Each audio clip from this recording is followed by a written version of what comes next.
दाल चावल हर किसी की पसंद हैं, लेकिन लॉन्ग प्रोसेस की वजह से पकाना मुश्किल लगता है। मेरी आज की ये रेसिपी देखने के बाद आपकी ये मुश्किल बहुत आसान होने वाली है। दाल रेडी हो चुकी है, अब हम तैयार करेंगे इसका स्पेशल तड़का। एक पैन में मैंने 4 से 5 टेबलस्पून घी का लिया है। 1 टेबलस्पून फाइनली चॉप्ड लहसुन मैंने इसमें ऐड किया है, 1 टेबलस्पून ही ज़ीरा, और इसको मैं अच्छे से फ्राई कर लूँगी।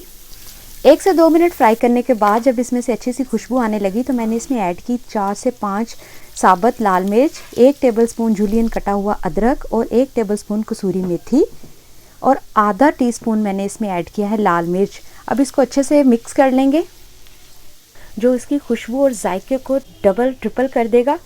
तो व्यूवर्स, आपने देखा कि मैंने कितने सिंपल और आसान मसालों के साथ इस दाल को तैयार किया और ये झटपट सिर्फ 20 से 25 मिनट में तैयार हो चुकी है। उम्मीद है आपको मेरी वीडियो पसंद आई होगी। पसंद आई है तो लाइक करें और मेरे चैनल को सब्सक्राइब